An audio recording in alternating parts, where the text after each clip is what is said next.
echo na naman. Okay. Echo na naman nangyari kay Trillanes. Nes. Lumabas na namang sinungaling. Ling. Sige nga, Atty. Ay, nako. Grabe. Kasi, di ba, last week yata yon. Opo. Sabi ni Trillanes, Nes. na meron daw bahay na napakalaki, mansyon. Ay, malaki sabi. Yay! Bastos! Hindi yung malaki. Meron daw, mansyon! Mansion. Na malaki! Diba? Patayin. Patayin ng echo. Sorry po. Napakahalay Okay. natin. Hindi Sorry tayo po. maliligtas niyan, kapatid. Ay, hindi po. By the way, thank you sa pag-anunsyo kahapon, Opo. Noong pagkilos or Opo. transparency ng mga kapatid. Anyway, sabi kasi ni Trillanes, si Senator Bongo daw ay may mansyon na malaki. Hindi ko na inulit, Ik. Butchikik. Grabe. Sa Ayala, Alabang. Bang. Malakas ng echo ngayon. Ala. At sabi niya, meron daw ito ay umaabot sa ika-4 na palapag. Malaki. At may yan. elevator. May elevator pa nga na worth 500 million pesos. Pero, ito, di sabi niya. Ito, alam mo naman si Trillanes, mahilig niyang magyabang ng ganyan. Di ba noon, meron daw bilyon-bilyong piso sa BPI. Opo. Si Pangulong Duterte. Nung tinignan, alaws naman. Pero marami rin siyang binawi. Huwag kang mag-alala, Atty. Pero, nagsalita na ang kalihim ng Barangay Ayala, Alabang. Oh? Na sinabing, eto, itagalogin mo, madali lang to. Sige po. Sabi ni Robert Reyes, hindi ito yung running priest. Sabi ko, Tagalogin ko. Iba't Tinagalog mo. Hindi, sabi ko itong si Robert Reyes, hindi ito yung running priest. Ay, Di ba siya. Robert Reyes din yun Di ba Yes, kapangalan? yes, opo. Yung running priest. Priest. Ano ba yan? Eto, sabi ni Robert Reyes, Barangay Secretary ng Barangay Ayala, Alabang. Eto ang sabi niya, we don't have any record Wala kaming mga record or even knowledge o kahit kaalaman that Senator Go na si Senator Go has applied for a permit ay nag-apply ng kanyang permit for the construction sa pagpapagawa or acquisition o pagkakaroon of property here. ng kayamanan dito. Yun, ari-arian. Kaya ba? Yan. Ibig sabihin, walang pag-aari Si Senator si Bongo. Senator Go sa Ayala, Alabang. Pero may-ari siya. May-ari Walang siyempre. pag-aari. Oo. Ibig sabihin, meron siyang sarili sa Oo, isa. pero hindi sa Ayala, Hindi dyan Alabang. sa At hindi Ayala, yung Alabang. malaking, lalong-lalo nang hindi yung 4 stories na sinasabi ni Trillanes. Ay, diba? drawing yun, Senator. Sabi pa Trillanes. nitong kalihim, we will definitely know. Tagalogin mo. Malalaman namin agad yan kung totoo. If Senator Go Kung si Senator Go applied for any construction, o kung nag-apply ng any construction what's for sure na kung saan ay sigurado naman that Senator Go has no property here. na wala siyang ari-arian dito. Yon, so wala maliwanag yan Ikaw, winner, Sabi pa nitong opisyal ng barangay, si Robert Reyes, na sila daw ay mahigpit doon sa Ayala, Alabang. Dahil nga doon sa panahon na nauso na maraming nagre-renta doon na mga may kaugnayan sa Pogo na bawal na ngayon. Kaya mahigpit sila. At sabi nila, yan ay ni anino daw ni Senator Bongo ay hindi pumapasok doon sa Ayala, Alabang. Espiritu, hininga. Yan. Pero anino ni Trillanes pumapasok doon. Oo, Kasi yan. siya nakakaalam. Kaya sabi nila, sa higpit namin, hindi maaaring makalusot Ayun. kahit gumamit ng ibang pangalan si Senator Go. Yan. Yan, wala na. Yan. At sabi nitong isang source sa Ayala Alabang Village Association, yung organisasyon ng mga naninirahan doon, Ay sa kanyang kaalaman. kahit kailan di namin nakita si Senator Go rito. Ang alam lang nila, sigurado sila, ay si Trililing. Hindi ako nagsasabi nito ha. Ito ang sabi ng source ha. Iko-quote ko. Ay, Tagalogin mo ulit. Madali lang Sige to. po. We haven't even seen Hindi namin nakikita Senator Go si Senator Go come in here. na pumunta rito. We all know Alam namin lahat that Trililing. na si Trililing. Hindi ako yung nagsabi niya nito. Ayan na. Nandito. Walang Tagalog yan. Naghanap ang Oo. Trililing. Is full of fake news. Ay punong-puno ng mga balitang peke. Yan. Sobra na itong si Trillanes. Nes. Grabe ka na. Ang balita niya ay mga peke. Pati yung butchik. Grabe Anong nangyari? Bago may tinanong naman ng mga mamamahayag si Senador Go kung didemanda daw niya sa hukuman si Trillanes. Ang sabi nitong miyembro ng staff ni Senator Go, hindi na. Hindi siya mahilig sa ganyan. Oo, yung kung gusto nung Ayala Alabang, sila magdemanda kasi sinisira sila. Oo, sila magdemanda. Kaya yan, pahiya na naman si Trillanes. Nako, Oo, Romis. kaya ito tumakbong senador, kamote, di ba? Tumakbong mayor, kamote. Oo. Meron pa siyang backup plan. Oh. Chief Tanod, baka daw tumakbo. Suman yan. Suman. Dati rin naman siyang sundalo na noong nakakita ng tangke ay nabahag ang buntot at hinila sa sinturera para dalhin sa kulong. Ano ba naman kayo, sir? Sundalo kayo, pero... Anyway, alam nyo, hinihintay natin yung ating panauhin habang Opo.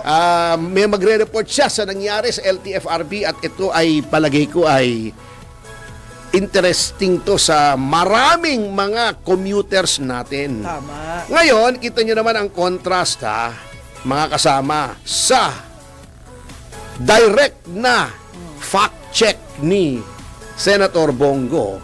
Okay. Yung contrast dito kay Saldico. Magkatunag Goko, di ba? Goko. Di ba merong apelidong Goko? Si Raul Goko, yung dating sa IBP. Iba pa yung Raul Rocco, iba pa yung Raul Goko. Iba pa yung Gokong Way. Di ba?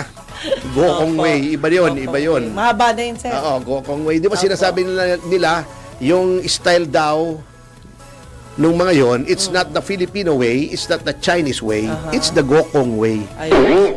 Anyway, Ayos. anyway, tuloy. Anyway. Sige na nga.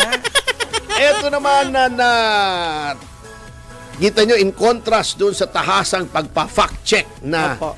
napabulaanan yung sinasabi ni Trillanes, ito namang si Saldico, malabo pa rin ang Bakit? kanyang mga paliwanag Okay. tungkol sa mga akusasyon laban sa kanya. Di ba? Unang-una, tahimik na tahimik sila. Opo. Then biglang-bigla na lang, jaran! Lumabas yung isang abogado niya, si Attorney Rui Rondain, at biglang nag-press conference. Pero pagkatapos ng press conference, parang mas marami pang lumitaw na katanungan kesa sa nasagot. Ayun na. Di ba? Unang-una, sabi nung abogado niya, gusto daw sana ni Saldico na siya ay mismong nandoon sa press conference upang sagutin ang mga katanungan. Okay. Ngunit, Okay. meron daw mga banta sa kanyang buhay. Oh. Ang aking katanungan dyan, hindi naman siya kailangang lumitaw kung talagang may banta. I mean, I can appreciate that actually kasi Opo. nangyari din yan sa isang kliyente ko. Opo. Ngunit yung aking kliyente, bagamat hindi siya makabalik at may banta sa kanyang buhay, ay lumilitaw siya sa mga press conferences niya. Yes. Via Zoom. Ay, pwede Via naman. video teleconferencing. At siya ay tumatanggap ng mga tanong at sinasagot niya ng direkta. Yun ang maganda. Diba? Bakit si Saldico nagpa-press ko na rin lang? Wala pang nasagot na tanong. Hindi nga malaman kung nasaan na si Saldico ngayon. Oh. Kaya nga nagtataka ako bakit ka ba magpapa-press con kung wala ka rin lang namang sasaguting tanong? Absent diba? siya nung araw na yun. Wala nga siya. Di ba? Tinanong. Opo. Nasaan yung kliyente mo? Sabi ni Atty. Rondain, malay ko. Ala. Talaga? Oo. Oh, ang that's a lawyer. nais lang daw mangyari, kaya magpa-press conference, ay, eto yung quotation, to realign and redirect the narrative so we can level the playing field again. Hindi ko naintindihan kung anong ibig sabihin noon. Ano bang narratiba? Gusto nilang i-realign ang narrative. Ayusin. Ano ang narrative? Wala namang sinabi. Sana sinabi nila, ang narrative ng media may mga narrative na siya ay nagtatago kasi ayaw siyang pabalikin ni Martin Romualdez. May mga ganong espekulasyon. Meron naman nagsasabing natatakot siyang ituro si Martin Romualdez. May mga ganon wala naman siyang sinabi kung ano roon sa spekulasyon. Kung may tama doon sa spekulasyon na yon, sa mga haka-haka na yun o hindi. Ano yung narrative? Ano na? Ano na? Wala! Wala Nag-press con lang. Kamote. Di ba? Wala naman sinabing, alam niyo po, hindi na maganda yung narrative ng press. Ito po ang tunay na storya. Wala namang sinabing tunay na storya. Basta sinabi lang, walang sapat na ebidensya, etc., etc. Nasaan ang contrary evidence? Di ba?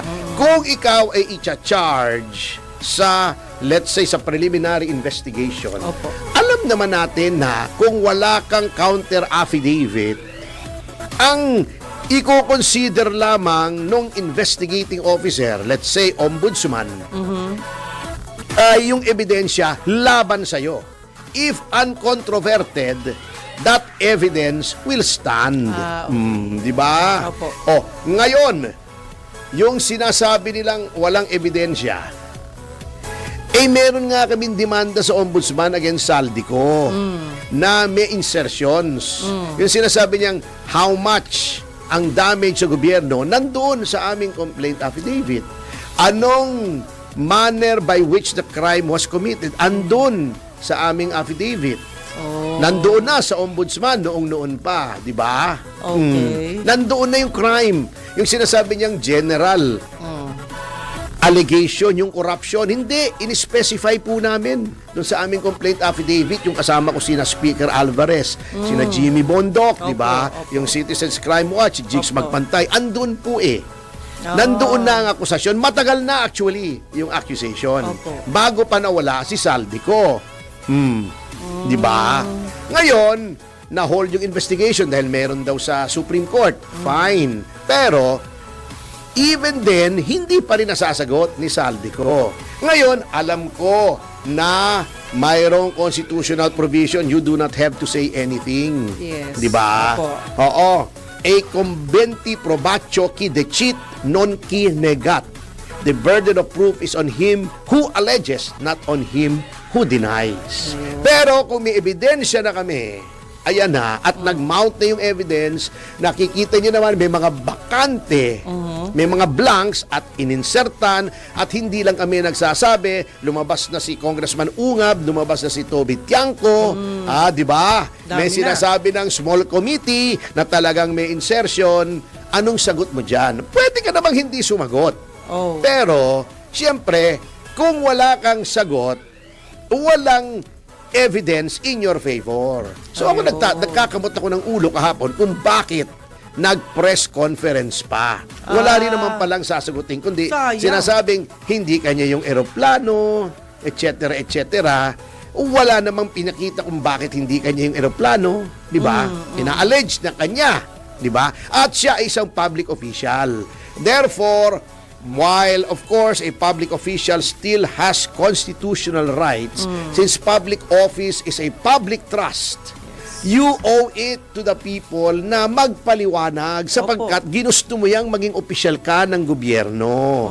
Therefore, you are charged with certain obligations. Kaya nga, ikaw ay pinagsusumiti ng salin.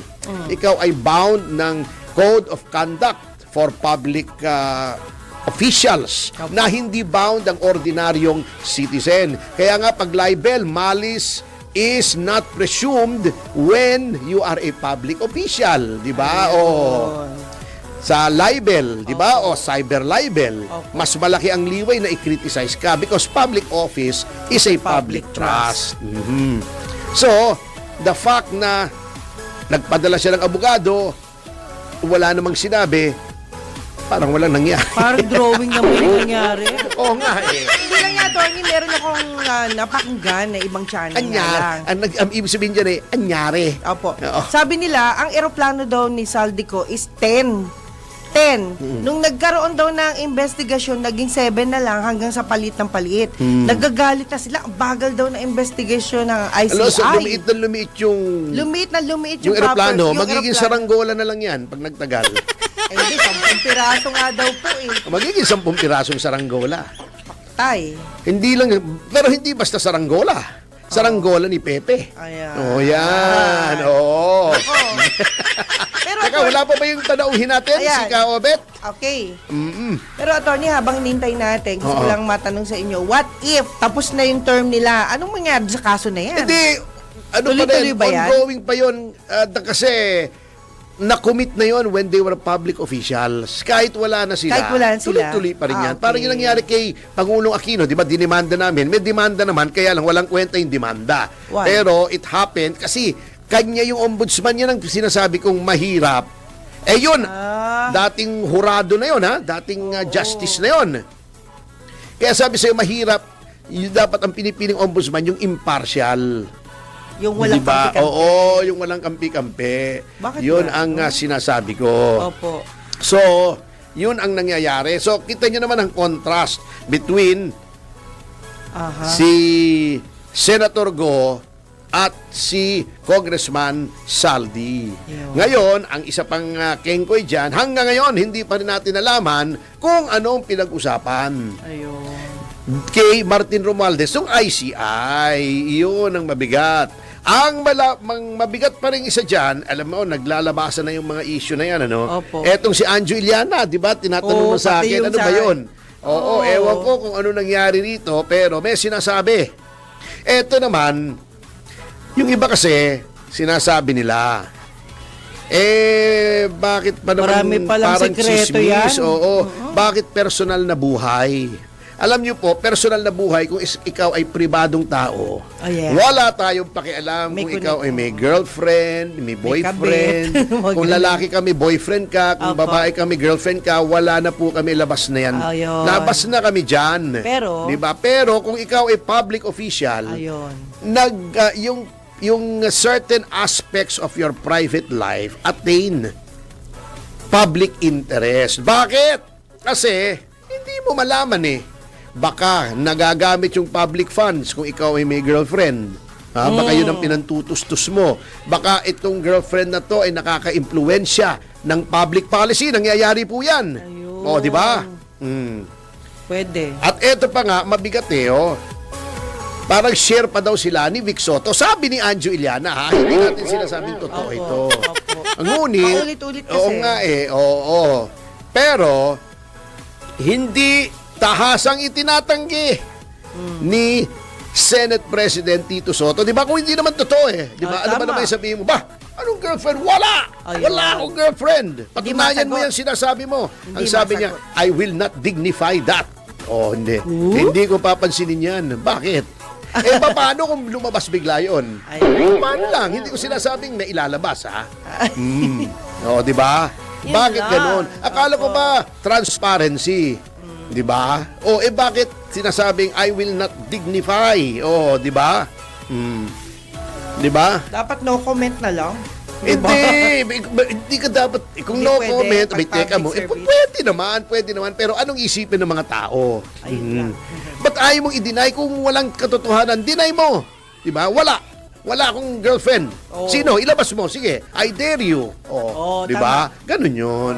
Anyway, tayo po ay magpapatuloy sa ating pag-aaral sa pagbabalik ng Yes, Yes, Yo, Topacio. Pagkatapos sa mga commercial information at victorious, patapos sa